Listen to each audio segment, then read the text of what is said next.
professora Rosângela, mais uma vez, com a aula para vocês. Dessa vez, aulas de revisão. Estão gostando das revisões desta semana? Espero que sim, tá bom? Então, se você está gostando, dá um like aí, se inscreve no nosso canal.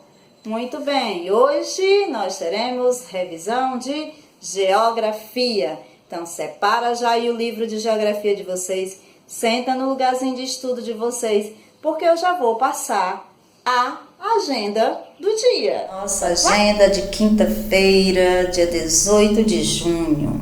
Nós vamos ter revisão de geografia com os conteúdos migração, trabalho no campo e na cidade e a pecuária. E depois de nossa aula, a nossa atividade estará na Iônica, a nossa atividade de revisão de geografia. Então, vão lá na Iônica e respondam a atividade.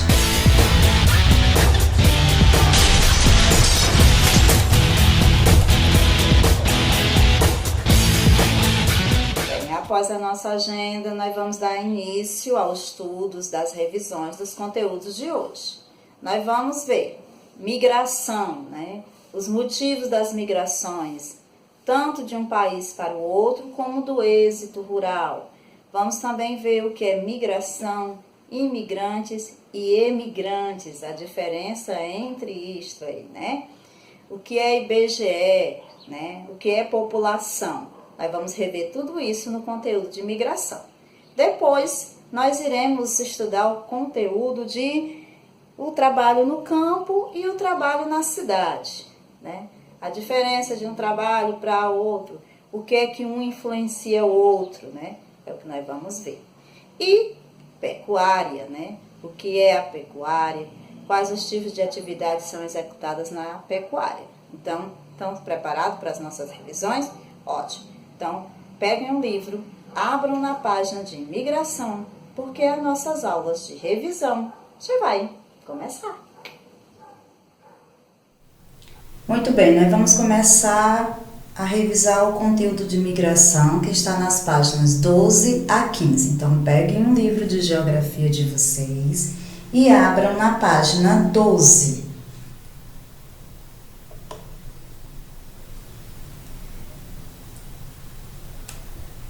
Na imagem, vocês podem perceber muitas pessoas. Elas estão interagindo e compõem um município, que são as menores unidades administrativas do Estado brasileiro, criado pelo governo estadual por meio de lei. Eles formam a população. O que é população? O conjunto de pessoas de um determinado lugar que é denominado população. A população pode ser local, regional ou mundial.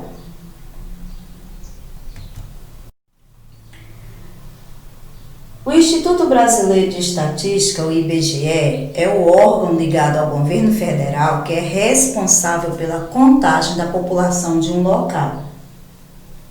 A cada 10 anos, meus amores, o IBGE, esse instituto, ele faz a contagem da nossa população. Mas para que ele quer fazer isso? Para coletar as informações sobre o número de habitantes, a etnia que pertence, o estado civil e o sexo. Mas para quê?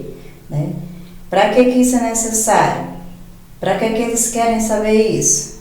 Para saber quantas pessoas tem naquele lugar, como é que está a situação da renda, da educação. São muitas informações através desse recenseamento que é tirado para que as ações do governo possam atuar aonde há maior necessidade. E é de acordo com essas pesquisas. Muito bem. Eu falei que a cada 10 anos o IBGE realiza o censo ou recenseamento, que é uma pesquisa feita diretamente com os habitantes do município para a coleta de informações. E lá eles vão o recenseador vai na porta da pessoa e pergunta: quantas pessoas moram nessa casa? Quantos são do sexo masculino? Quantos são do sexo feminino? Qual o grau de escolaridade? Qual a renda? Quem trabalha? Quem está desempregado? Qual a cor? São casados? Então, todas essas informações para eles terem um quadro geral do que está acontecendo no nosso país.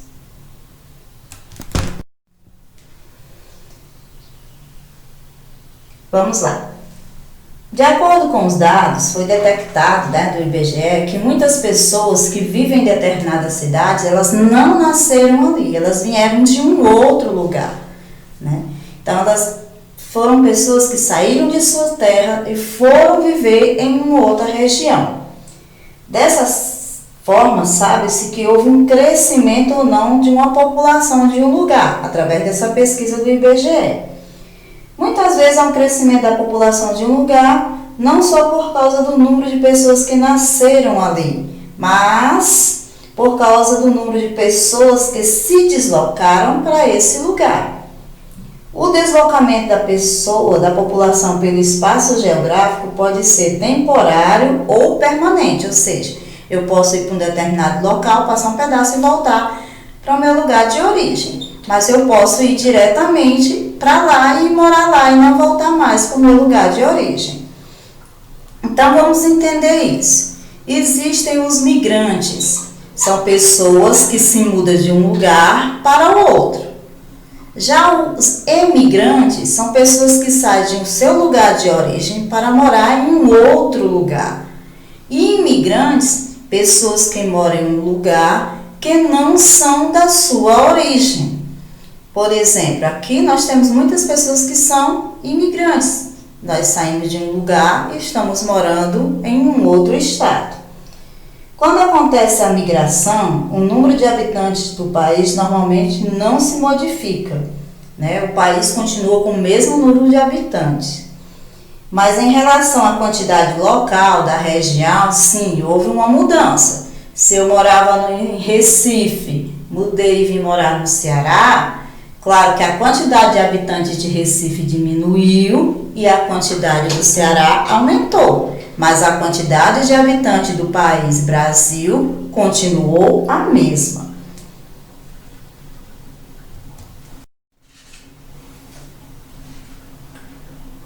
O homem que migra para outro país o faz por algum motivo. Os principais motivos para o homem deixar o seu país de origem, sair de seu país e morar em outro país, é a guerra no país onde ele vive, desastres ambientais como seca, vulcões em erupções e tsunamis, melhores condições de vida em busca de emprego de salários melhores, busca de uma identidade religiosa. Isso acontece muito com os muçulmanos que migram para a Meca, uma cidade para eles que é uma cidade sagrada. No nosso país sempre houve migração, aqui dentro do nosso país sempre houve migração. Muitas pessoas migram do campo para a cidade. E esse tipo de deslocamento, de sair do campo para a cidade, chama-se êxito rural. O êxito rural é a saída do campo para a cidade e se dá por vários motivos. Entre eles nós vamos ter aí a seca do Nordeste, a falta de oportunidade de trabalho no campo e a má distribuição de terras, né? É os principais motivos que geram o êxito rural. Gente, a migração não ocorre só do campo para a cidade, não. Em alguns lugares acontece ao contrário. É quando essa região do campo oferece principalmente oportunidades de empregos, muitas pessoas saem da cidade e vão morar no campo. E aqui nós estamos encerrando a revisão do conteúdo de migração. Espero que vocês estudem e para que a nossa sondagem da semana que vem seja 10, né? Então, vamos lá? Vamos para a nossa próxima revisão.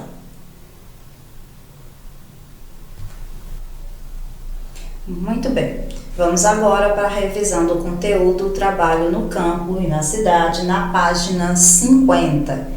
Então, abram o livro de vocês na página 50. Os municípios têm áreas urbanas, que nós chamamos de cidade, e tem as áreas rural que nós chamamos de campo. Olha a imagem aí. a imagem de um campo, a imagem de uma cidade. As pessoas que vivem na cidade, elas se dedicam em geral às atividades comerciais e industriais. Já as pessoas que vivem no campo, elas se dedicam às atividades como a agricultura, pecuária e o extrativismo. A cidade é a sede do município. As atividades exercidas no campo e na cidade dependem uma da outra. Vamos, por exemplo, é necessário o uso lá no campo, é necessário o uso de instrumentos e máquinas que são produzidas na maioria das vezes nas cidades. Já os produtos que são usados nas indústrias, em sua maioria, são produzidos no campo, como frutas, verduras e etc. Das atividades exercidas no campo, nós temos a agricultura e a pecuária. Nesse capítulo, nós vamos falar da agricultura, que é o cultivo de plantas para serem consumidas ou vendidas. Na agricultura, as plantas elas são usadas de maneira a serem utilizadas como alimento. Cada espécie vegetal retira os nutrientes e minerais que precisam do solo. Os nutrientes eles são obtidos por meio da decomposição de materiais orgânicos no solo que formam o humus.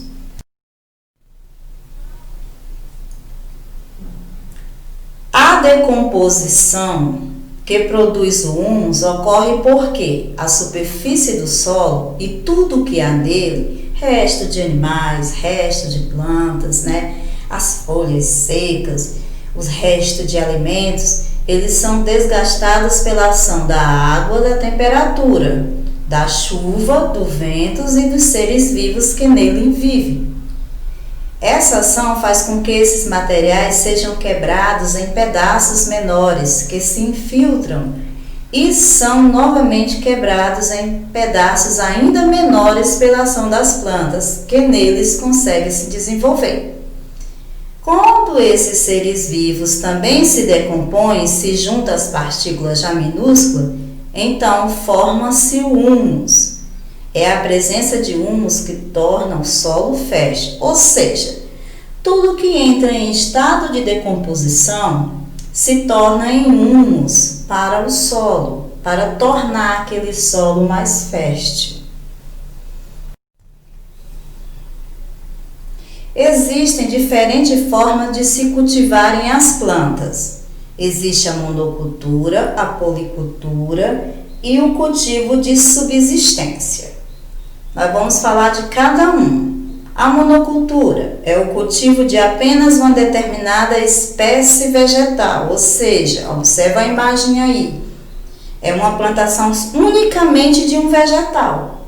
No caso do feijão, ele só escolheu o feijão para fazer a plantação dele. Já a policultura é o contrário, é o cultivo de diversas espécies de vegetais. Observa a imagem aí. Ele plantou vários tipos de vegetais diferentes num mesmo terreno. O cultivo de subsistência é o cultivo de espécies vegetais para o consumo apenas daqueles que as plantam, ou seja, eu faço uma horta no meu quintal, eu tenho um pomar, mas aquilo ali só é para o meu bem, para mim usufruir, para o meu consumo. Essa é o cultivo de subsistência. Esse é o cultivo de subsistência. Existe, meu amor, também a rotação de culturas. Ela consiste assim, ela divide o solo em diversas áreas e cada área o agricultor planta uma espécie de vegetal. No ano seguinte, vamos supor que numa parte do meu terreno eu plantei feijão, na outra eu plantei milho, na outra eu plantei cana, na outra eu plantei feijão. Vamos lá. Quando for no ano seguinte, aonde eu plantei a cana, eu vou plantar feijão. Aonde eu plantei o feijão, eu vou plantar milho. Então, há uma rotação das plantações de vegetais. Algumas policulturas chegam a ser feitas por meio de rotação. Cada espécie vegetal retira do solo os nutrientes e minerais do que precisa. Então, se só são cultivadas a mesma espécie vegetal, em determinado momento esse solo ficará sem nutrientes, ele ficará pobre, porque toda aquela espécie de vegetal tirou todos os nutrientes. Por quê? O feijão precisa de um certo nutriente, já o milho é um outro nutriente. Então, quando eu faço essa rotação, o feijão tira o nutriente dele, no ano seguinte eu planto o milho, ele já vai tirar outro nutriente, enquanto o nutriente que o feijão retirou vai se repor aos poucos. Então, quando eu retirar o milho e for plantar o feijão, o nutriente que o feijão precisa já vai estar lá de volta. Então, é essa a rotação de culturas que faz com que o solo não se torne pobre, né? Não perca os seus nutrientes totalmente. O uso do agrotóxico. Nós sabemos, né, que há o uso de fertilizantes para estimular o aumento da produção de plantas para a alimentação. Além do uso do agrotóxicos, que são venenos pulverizados nas lavouras, nós também vamos encontrar, né, a utilização de máquinas e equipamentos para mecanizar o cultivo. Antigamente não se usava máquinas, nem sabia da criação, né? Era arado por cavalo, as pessoas cavavam com a enxada. Hoje os pequenos agricultores ainda utilizam essa técnica. Mas os grandes agricultores, esses sim, utilizam máquinas para poder cultivarem as suas terras. Só que o uso do agrotóxico deve ser evitado, pois esse produto é químico e ele pode provocar danos irreparáveis às plantas, às águas do solo e também pode causar sérios danos à saúde dos seres vivos, principalmente das pessoas. As plantas elas podem ficar também impróprias para o consumo, né, por estarem envenenadas. Como há um constante aumento da população para alimentar todas essas pessoas, será necessário aumentar a produção de alimentos também. Mas isso tem que ser pensado com calma. Nós não podemos simplesmente querer aumentar a produção de alimentos usando venenos.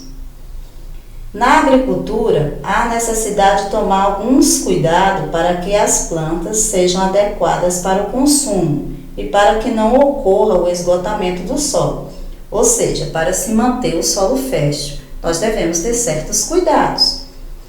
Para acontecer a preservação do terreno, é preciso que em cada plantio o solo seja tratado.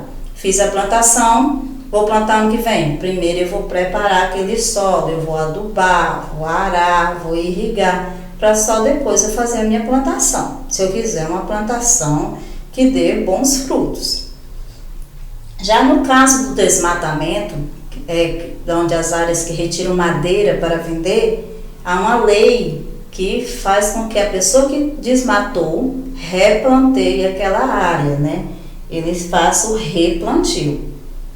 Para a manutenção e a preservação da natureza, é importante desenvolver algumas... Muito bem. Então, como vocês viram, nós devemos ter certos cuidados na agricultura, quando a gente for manejar o solo, né, para que o plantio não prejudique o meio ambiente e que também nós tenhamos uma plantação sadia. Primeiro é empregar sementes ou mudas de plantas sadias, conhecer e respeitar o período correto para o cultivo e a colheita, adequar a espécie vegetal ao clima e à região onde será cultivada, não provocar o desgaste do solo por queimadas, utilizar preferencialmente adubos orgânicos nas lavouras para fertilizar o solo, ajustar a quantidade de água de solo necessário ao cultivo como irrigação ou drenagem, aproveitar o solo por meio do emprego de técnicas modernas de cultivo e fazer o acompanhamento da lavoura com o agrônomo. porque só assim, cuidando e protegendo o solo do nosso planeta, nós podemos proteger também o nosso ambiente. O futuro do nosso planeta depende de cada um de nós, da nossa conscientização, porque nós precisamos, ele é o nosso habitat. Sem ele, se nós começarmos a não preservá-lo, a não cuidar, com o tempo vai ficar difícil de viver no planeta onde o solo não pode ser mais cultivado, porque se tornou um solo infértil, cheio de erosão, o ar está cada vez mais poluído, as nossas águas também cada vez mais poluídas. Então, conscientizar de que nós precisamos preservar para podermos, no futuro, usufruirmos dos bens que o nosso planeta e a nossa natureza nos oferece. Muito bem, agora nós vamos fazer a revisão do nosso último conteúdo de hoje, que é a pecuária. Na revisão passada, nós falamos sobre a agricultura, Agora, a pecuária, duas atividades que são exercidas no campo, na zona rural. E aí, nós vamos agora dar introdução a esse conteúdo. Pecuária. O que é pecuária? É a atividade econômica que envolve a criação de animais. Na zona rural, as atividades econômicas mais comuns, como eu já falei, é a pecuária e a agricultura. Essas atividades são consideradas pertencentes ao setor primário. Essa atividade, a pecuária, ela é muito importante papel na economia brasileira, pois ela que fornece a matéria-prima para a produção de muitos produtos. Matéria-prima é o primeiro elemento usado no processo de industrialização. Vamos dar exemplo aí. Lá na zona rural, cuida-se do gado, a pecuária.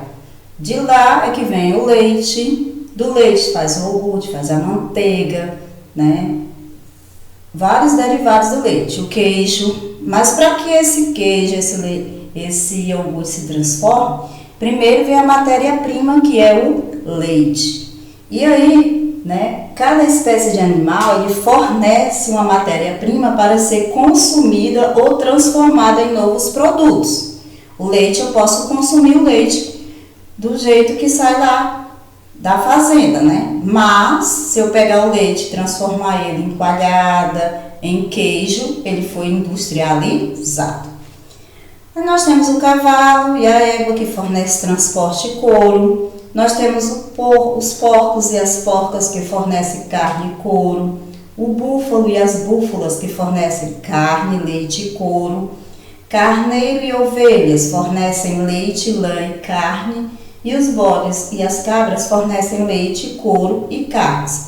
Tudo isso aí são matérias-primas que são levadas para as indústrias para se transformarem em outros produtos. Continuando, já o jumento, a matéria-prima do jumento é um meio de transporte, ele não vai para a indústria se transformar. O bicho da seda, essa lagarta que tem aí, ela fabrica um fio e esse fio serve para a fabricação do tecido de seda. As aves fornecem carne, ovos e penas. As rãs fornecem carne.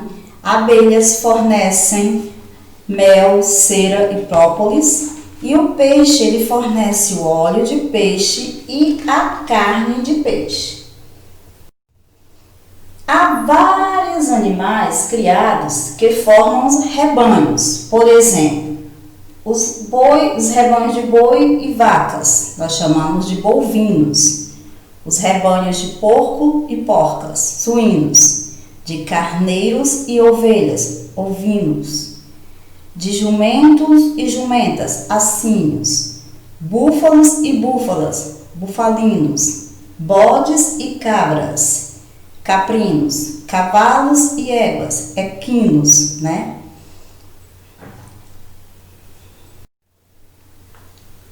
Então, existem basicamente dois tipos de criação de animais, a intensiva e a extensiva.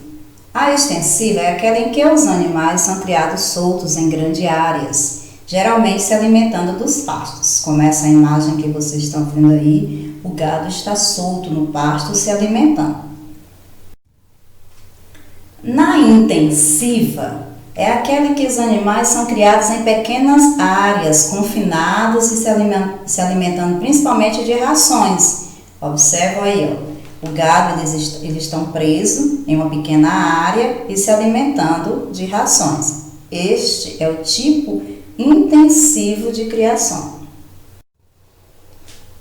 Algumas das pessoas que criam animais recebem nomes específicos de acordo com a espécie do animal de seu rebanho. Por exemplo, o avicultor, criadores de aves, como patos, gansos, galinhas, perus e marrecos. O apicultor, os criadores de abelhas. Os sericultores, criadores de bicho da seda. Os ranicultores, criadores de rãs. E os piscicultores, criadores de peixe. O importante é que esses criadores, eles tratem muito bem os seus rebanhos, né, para que não haja risco de saúde para as pessoas que utilizarão os produtos obtidos a partir do que esses animais fornecem. Alguns dos cuidados que os pecuaristas devem ter é com a higiene, a vacinação, a alimentação, os remédios e a assistência veterinária dos animais. Todos esses cuidados são necessários para que esses animais sejam sadios para o consumo humano. E aqui, meus amores, nós estamos encerrando a nossa revisão de ciências de hoje. Espero que vocês tenham, assimilado bem o conteúdo. Muito bem, turminha. E aí? Relembraram os conteúdos que nós já estudamos? Espero que sim, tá bom? Porque esses conteúdos, algum deles nós vimos há pouco tempo. Então, a revisão foi para a gente rever esses conteúdos, relembrar o que foi feito. E agora, no final da nossa aula, há uma atividade para vocês de revisão lá na Iônica, ok? Revisão de geografia. Então, vão lá, respondam a atividade lá na Iônica, que eu vou ficar aguardando as respostas de vocês. Então, estamos encerrando a nossa aula de hoje. Tia já está com saudade, mas logo, logo nós vamos matar a nossa saudade. Então, um cheiro, um abraço bem apertado. Fiquem com Deus, se cuidem, que a tia vai estar aqui, rezando por vocês, pedindo a proteção divina sobre cada um de nós, para que isso passe logo, para que a gente possa se encontrar pessoalmente. Então, tchau! Até amanhã! Não esqueçam, amanhã nós teremos revisão de ciências, então espero por vocês. Tchau!